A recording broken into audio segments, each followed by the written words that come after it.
1,500만 명이 매일 린라이트 조명 아래에서 춤을 춥니다. 16세 소녀부터 40대 가장까지 단돈 500원을 위해 수치심을 팝니다.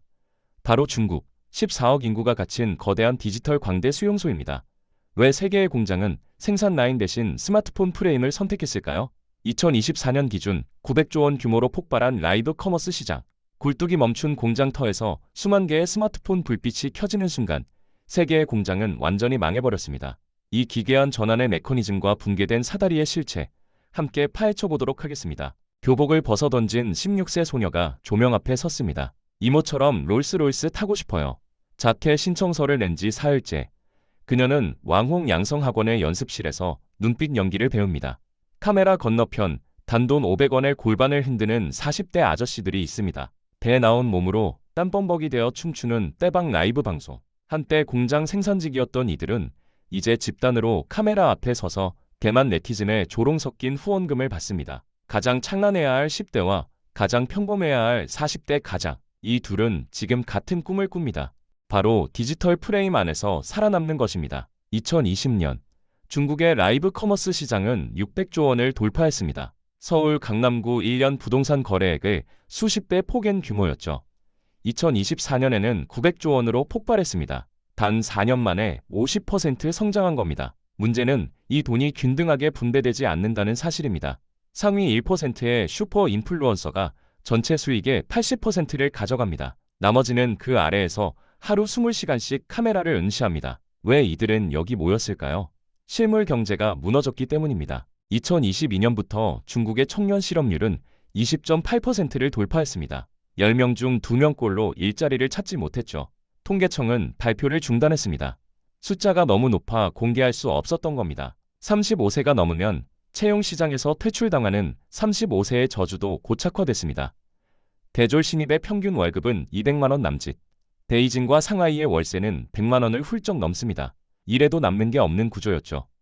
공장은 하나둘 문을 닫았습니다. 세계의 공장이라 불리던 광둥성 동관시. 한때 1만 개가 넘던 전자부품 공장 중 절반이 사라졌습니다. 인건비는 올랐고 주문은 베트남과 인도로 넘어갔습니다. 남은 건 빈 공장 건물과 일자리를 잃은 노동자들 뿐이었죠. 이들은 스마트폰을 들었습니다. 생산 라인 대신 라이브 방송 스튜디오로 출근하기 시작했습니다.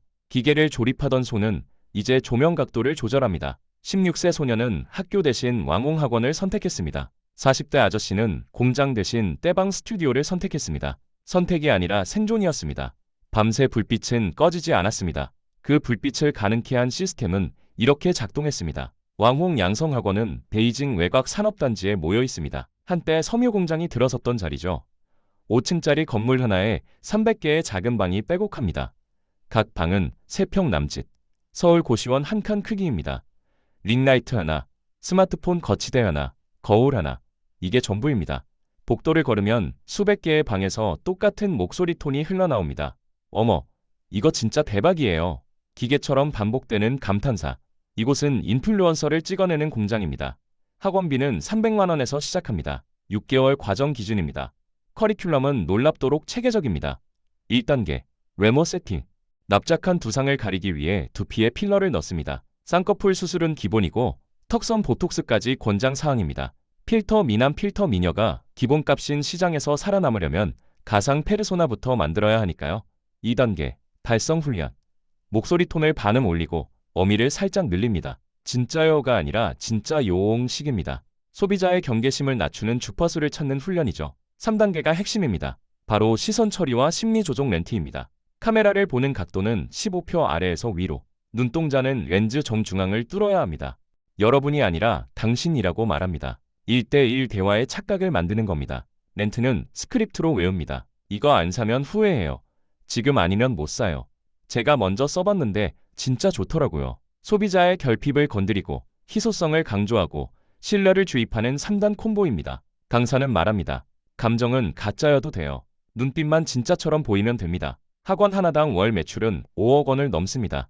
베이징에만 200개가 넘는 학원이 있습니다. 전국 합치면 2,000개, 서울 25개 자치구에 각각 80개씩 들어선 셈입니다. 연간 60만 명이 이 학원을 거쳐갑니다. 졸업생 중 90%는 월 수익 90만 원을 넘기지 못합니다. 학원비도 건지지 못하는 겁니다. 하지만 광고는 다르게 말합니다. 3개월 만에 월 1,000만 원, 집에서 누워서 떼돈 벌기. 현수막은 건물 외벽을 뒤덮습니다. 진짜 돈을 버는 건 학원입니다. 골드러시 시대. 곡괭이를 파는 장수가 제일 부자가 되듯이요. 졸업생들은 조명을 켜고 스튜디오로 향합니다. 베이징 외곽 한 건물에만 500명이 한꺼번에 방송을 합니다. 복도는 케이블과 삼각대로 가득합니다.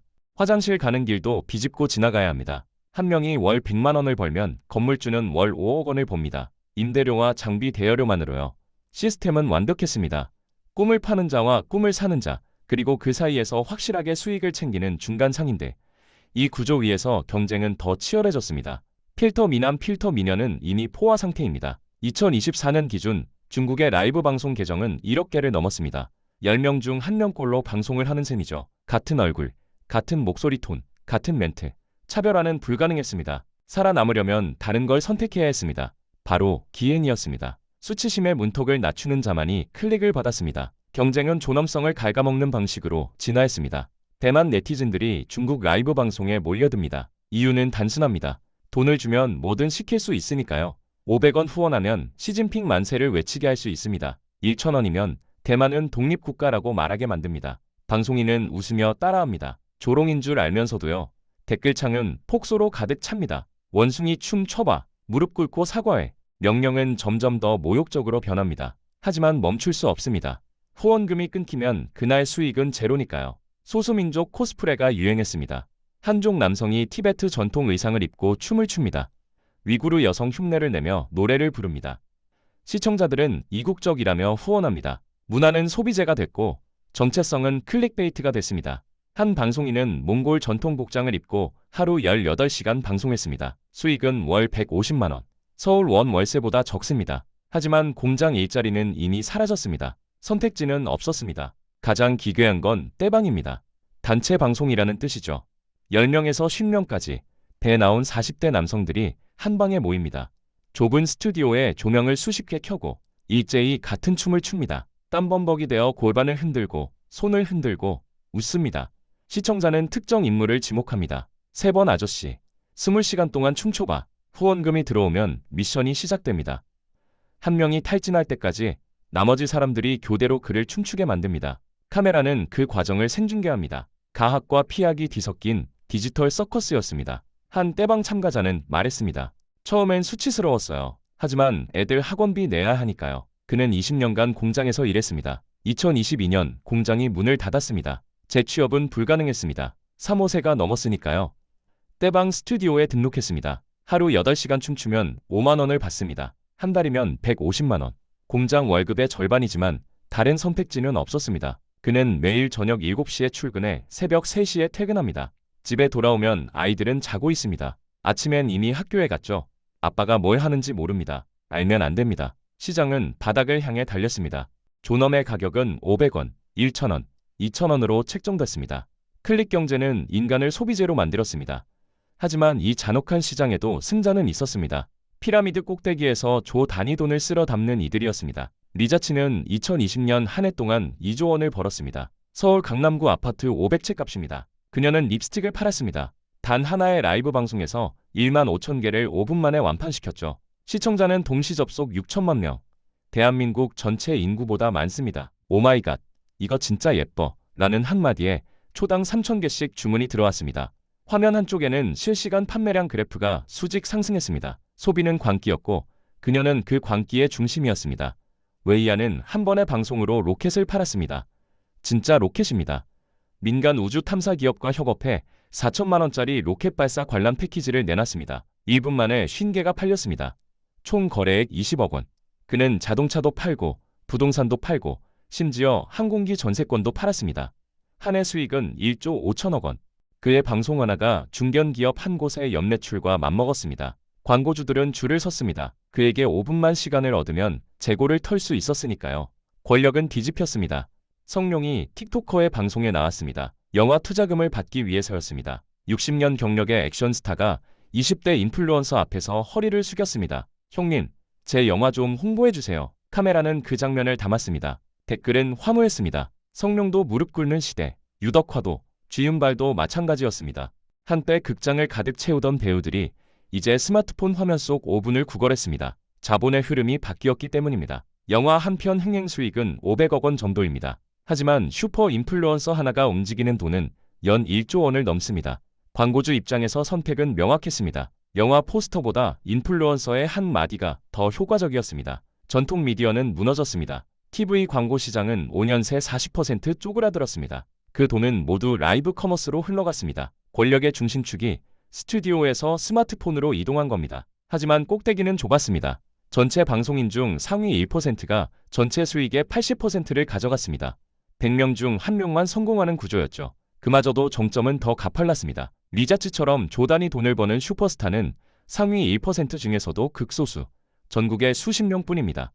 서울 25개 자치구를 통틀어 한두 명 있을까 말까한 수준이죠. 나머지는 그 아래에서 카메라 앞에 섰습니다. 언젠가 자기 차례가 올 거라 믿으며요. 광고는 그 환상을 부채질했습니다. 당신도 될 수 있습니다. 하지만 숫자는 거짓말하지 않았습니다. 슈퍼 인플루언서들은 자체 브랜드를 만들었습니다. 화장품 회사, 의류 브랜드, 식품 라인까지. 리자츠는 립스틱을 팔다가 아예 립스틱 회사를 차렸습니다. 웨이아는 자동차 딜러에서 자동차 유통사 대표가 됐습니다. 그들은 단순한 판매자가 아니었습니다. 자본을 움직이는 새로운 권력이었습니다. 하지만 피라미드 아래에서는 다른 이야기가 펼쳐지고 있었습니다. 곡괭이를 파는 장수들과 탈진한 광부들의 이야기였습니다. 왕홍 성공학 강의가 범람했습니다. 7일 만에 1만 팔로워, 월 1,000만 원 벌기 로드맵, 리자치 따라잡기 비법, 온라인 강의 하나에 300만 원, 오프라인 부트캠프는 1천만 원을 호가했습니다. 강사 이력은 화려했습니다. 전 슈퍼 인플루언서 매니저, 5년 연속 억대 수익. 하지만 실체를 확인할 방법은 없었습니다. 수강생은 쏟아졌습니다. 2023년 한 해 동안 학원과 온오프라인 성공학 강의를 통틀어 200만 명이 결제했습니다. 서울 전체 인구의 2배입니다. 총 거래액은 6조 원. 강의 시장이 라이브 방송 시장을 먹여 살렸습니다. 한 수강생은 빚을 내서 강의를 들었습니다. 카드롬 500만 원. 3개월이면 본전 뽑는다는 광고를 믿었습니다. 커리큘럼은 그럴듯했습니다. 알고리즘 분석, 트렌드 예측, 바이럴 전략. 하지만 실전에 나가자 달랐습니다. 알고리즘은 이미 포화 상태였고 트렌드는 매일 바뀌었고 바이럴은 운이었습니다. 3개월 뒤 그의 월 수익은 30만 원. 카드론 이자도 못 갚았습니다. 강의 환불을 요청했습니다. 수익은 개인 역량 차이라는 답변만 돌아왔습니다. 그는 다시 다른 강의를 찾았습니다. 이번엔 성공할 거라 믿으며요.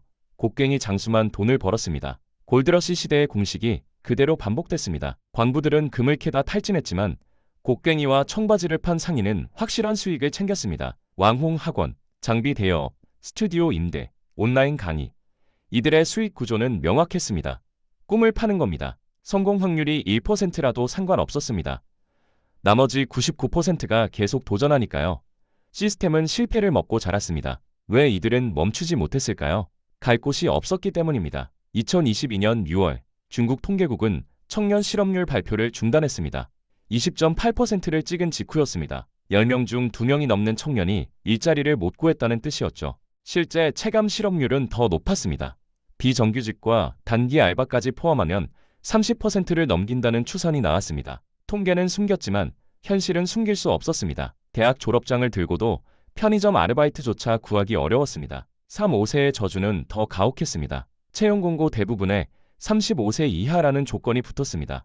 법적으로 나이 차별 금지 조항이 있었지만 실제로는 작동하지 않았습니다. 기업들은 젊고 유연한 인재를 선호한다고 공공연히 말했습니다. 35세가 넘으면 재취업은 사실상 불가능했습니다. 20년 경력의 엔지니어도 10년차 회계사도 마찬가지였습니다. 나이가 능력을 지웠습니다. 이들은 카메라 앞에 섰습니다. 다른 선택지가 없었으니까요. 실물 경제는 이미 무너지고 있었습니다. 부동산 버블이 꺼졌고 제조업은 해외로 빠져나갔고 내수 소비는 얼어붙었습니다. 2023년 기준 가계부채는 GDP 대비 62%를 넘었습니다. 서울 25개 자치구 전체 가구가 평균 5천만 원씩 빚진 셈이었죠. 소비는 줄었고 기업은 채용을 동결했고 청년은 미래를 포기했습니다. 이 구조 속에서 라이브 방송은 유일한 출구처럼 보였습니다. 자본 없이, 학력 없이, 경력 없이 시작할 수 있는 유일한 영역이었으니까요. 하지만 그건 환상이었습니다. 디지털 노동자 대다수가 월 90만 원도 벌지 못했습니다. 대졸 첫 월급에도 못 미치는 수익이었죠. 그들은 광대가 되고 싶었던 게 아니었습니다. 살아남고 싶었을 뿐입니다. 시스템은 그 절박함을 클릭으로 바꿨고 클릭은 다시 누군가의 수익이 됐습니다. 카메라가 꺼진 뒤 진짜 얼굴이 드러났습니다. 방송이 끝나는 순간 표정이 바뀝니다. 텐션 높게 웃던 얼굴에서 웃음기가 싹 지워집니다. 조명을 끄고 거울을 보고 한숨을 쉽니다. 한 40대 때방 참가자는 8시간 방송을 마치고 컵라면을 끓입니다. 좁은 원룸에서 혼자 먹습니다. 스마트폰 화면에는 오늘 수익이 표시됩니다. 45,000원, 시급 5,600원입니다. 최저임금에도 못 미칩니다. 내일도 똑같은 시간에 출근합니다. 카메라 앞에서 웃고 춤추고 후원을 구걸합니다. 이것이 2024년 중국 디지털 노동자의 일상입니다. 노동의 가치가 사라진 자리에 클릭이 들어섰습니다. 생산은 소비로 대체됐고 기술은 존엄으로 치환됐습니다. 공장에서는 부품을 만들었지만 스튜디오에서는 자기 자신이 부품입니다. 교체 가능하고 소모적이고 언제든 버려질 수 있는 부품. 알고리즘이 노동을 관리합니다. 클릭수가 떨어지면 노출이 줄어들고 노출이 줄면 수익이 끊깁니다. 보이지 않는 상사가 24시간 감시합니다. 휴가도 퇴직금도 4대 보험도 없습니다. 오직 실시간 그래프만 있을 뿐입니다. 대다수가 월 90만 원 이하를 법니다. 하루 8시간 일해도 최저 생계비를 못 채웁니다. 상위 10%는 월 200만 원에서 500만 원 사이를 벌죠. 괜찮은 수준처럼 보이지만 불안정합니다. 알고리즘이 바뀌면 수익은 하루아침에 반토막 납니다. 2023년 틱톡이 추천 알고리즘을 변경했습니다. 한 달 만에 중견 인플루언서 슬림한 명의 수익이 70% 급감했습니다. 항의할 곳도 없었습니다. 플랫폼은 신이었고 노동자는 데이터였으니까요. 상위 1%만이 안정적입니다. 하지만 그들도 알고리즘 변화에서 자유롭지 못합니다. 피라미드는 모래 위에 세워졌습니다. 구조는 한국과 닮았습니다. 플랫폼 노동의 불안정성, 청년 실업의 고착화, 35세 채용 절벽. 한국도 배달 라이더와 유튜버 지망생이 넘쳐납니다. 무자본 월 1,000만 원 광고에 수백만 원을 결제하는 구조도 동일합니다. 다만 규모와 속도가 다를 뿐 방향은 같습니다.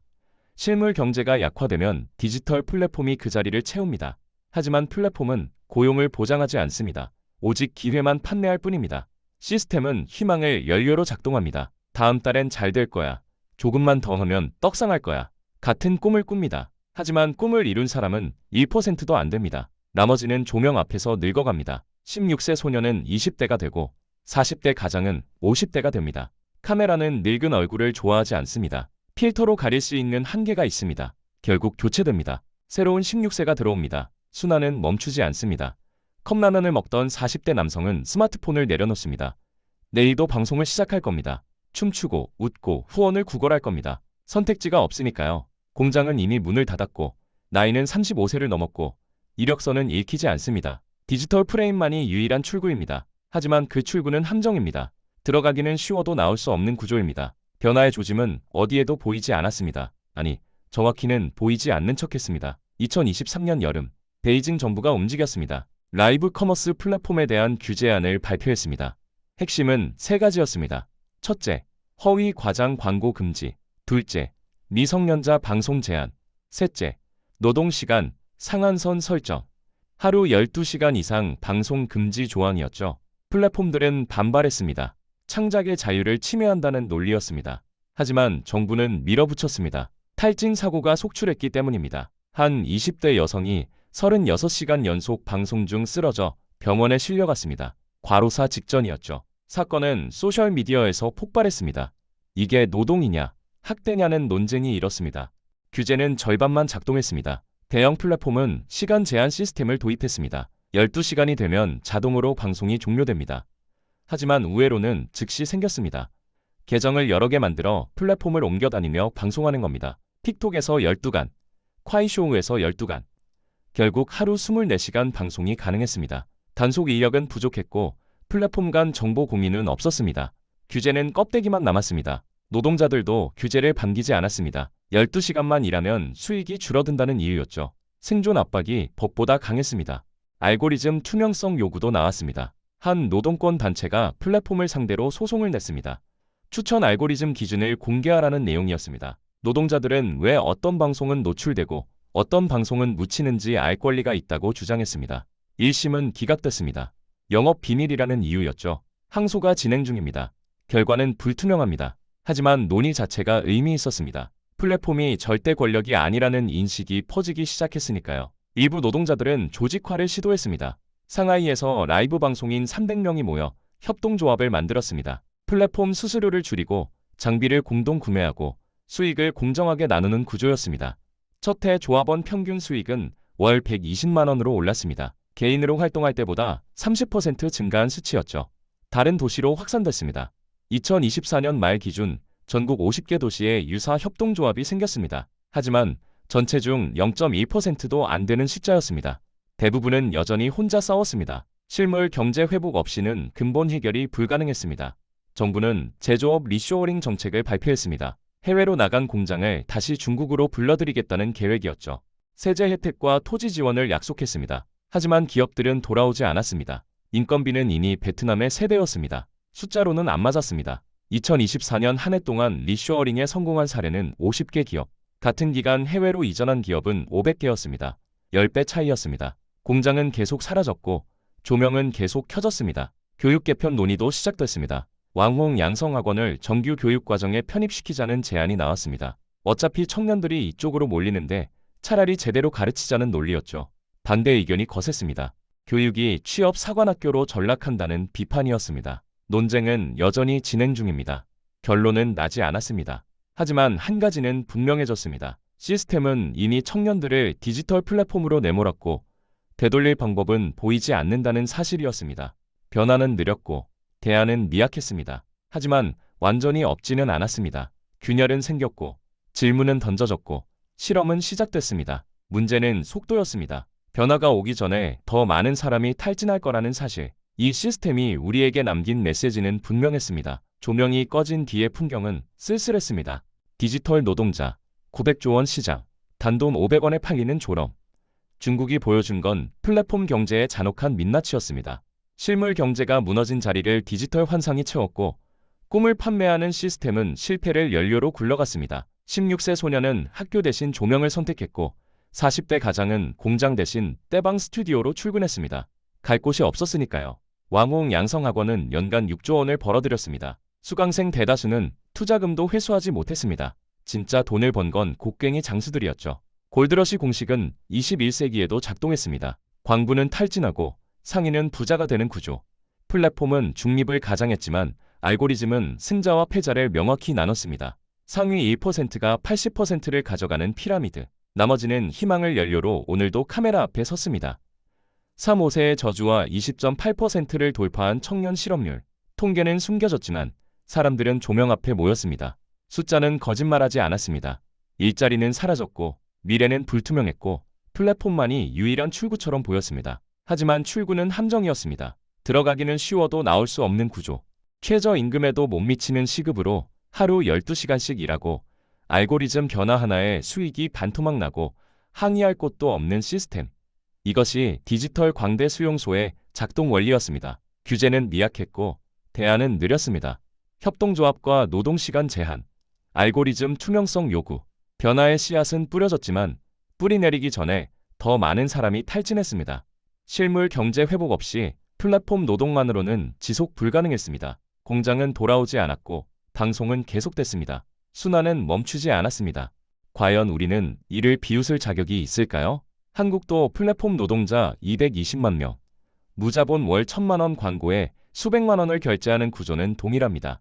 규모만 다를 뿐 방향은 같습니다. 트래픽이 신이 되어버린 세상, 클릭이 노동을 대체하고 알고리즘이 운명을 결정하고 플랫폼이 절대 권력을 휘두릅니다.